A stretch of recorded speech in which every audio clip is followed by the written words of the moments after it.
Kita langsung kepada Ibn Athaillah Sakandari.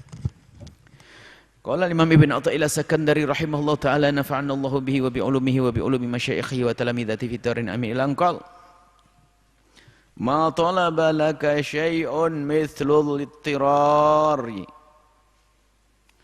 wala asra'u bil mawahibi ilaika mithlul dhillati wal iftiqari. Kata Imam Ibn Athaillah Sakandari, kita semuanya punya hajat kepada Allah. Setiap saat kita berdoa memohon dan memohon kepada Allah.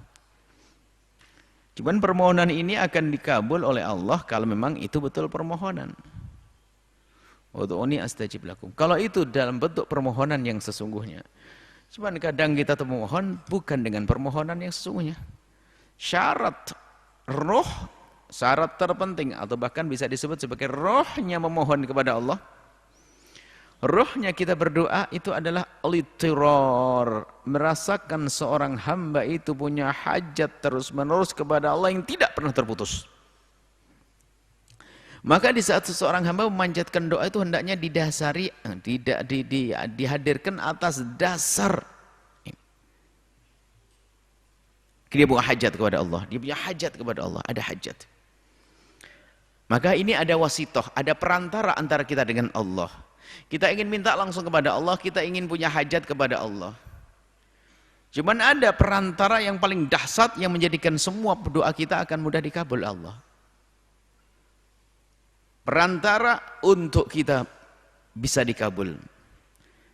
Yang perantara ini akan menjadikan sebab permintaan kita dikabul oleh Allah, kita mendapatkan apa yang kita inginkan. Perantara itu apa? Namanya al-ittirar, hajat seorang hamba. Jadi jadikanlah kesadaranmu akan kelemahanmu dan kekuranganmu dan hajatmu kepada Allah itu untuk bahan menghadap kepada Allah. Sehingga menjadilah dia seorang pemohon yang punya dhillah, dia kerendahan di hadapan, rendah di hadapan Allah. Merasakan dirinya adalah seorang hamba Allah. Ini. Maka talaba itu akan mencarikan. Tidak ada sesuatu yang bisa mencarikanmu untuk atau menghantarkanmu, mengirimkan kepadamu tentang kebaikan, tentang apapun yang kau inginkan. Tidak ada yang bisa menghantarkan melebihi, tidak ada yang bisa melebihi al-ittirar. Jadi ittirar itu seperti, jadi ittirar itu adalah perantara kita dengan Allah. Ittirar merasa punya hajat, perlu. Nah kita itu sering memohon kepada Allah di saat punya hajat saja, dan di saat hajat terpenuhi lupa kepada Allah. Tidak begitu adabnya orang memohon. Kalau kita mohon kepada Allah tidak begitu, akan tapi hendaknya kita itu selalu dan selalu merasa punya hajat kepada Allah, maka kita pun selalu memohon kepada Allah.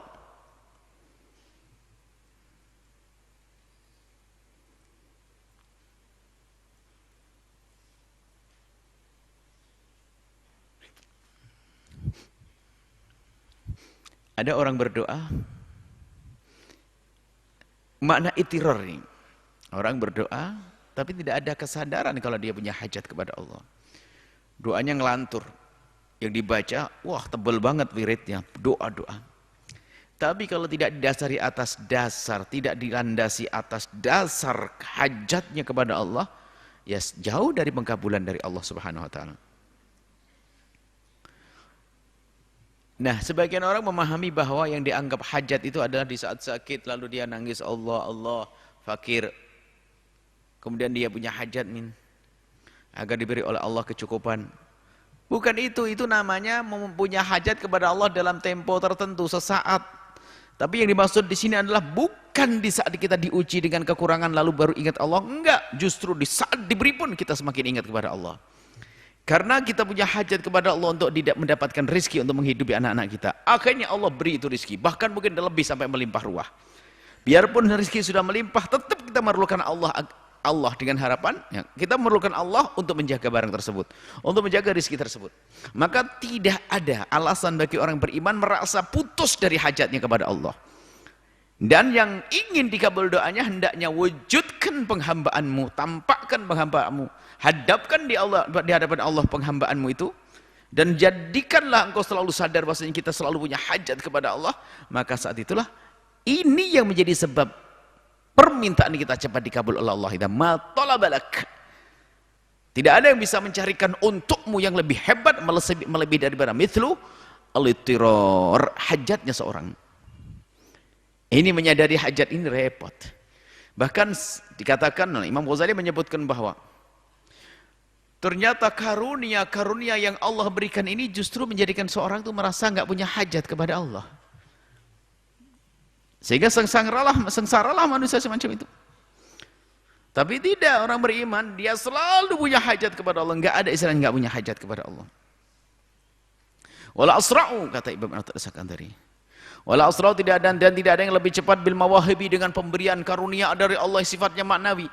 Tidak ada orang yang mudah mendapatkan mawahib, pemberian dari Allah laduni. Tidak ada yang membawamu. Tidak ada yang membawamu kepada karunia Allah dan tidak membawa karunia Allah kepadamu. Tidak ada yang lebih cepat mithlu dhillati wal iftiqari, seperti melebihi daripada dhillah, merasa dirinya rendah dan hina, wal iftiqari, dan kefakiran kepada Allah Subhanahu wa taala. Jadi ada pemberian namanya mawahib. Ada mawahib namanya dunia. Mawahib yang dari Allah, pemberian dari Allah, begitu saja seorang hamba diangkat Allah, yajtabi ilaihi ma yasha wa yahdi ilaihi ma yunib. Jadi ada orang yang diangkat oleh Allah untuk menjadi kekasihnya tanpa ada upaya dari dalam dirinya. Ada diangkat oleh Allah, namanya ijtiba. Ada yang diangkat Allah setelah berusaha panjang lebar, berusaha dan berusaha baru diangkat oleh Allah. Yang jelas ada pemberian dari Allah. Nah ini kunci bagaimana agar apa yang Allah karuniakan itu adalah semakin besar untuk kita. Yang Allah karuniakan semakin cepat nyampe kepada kita. Bagaimana?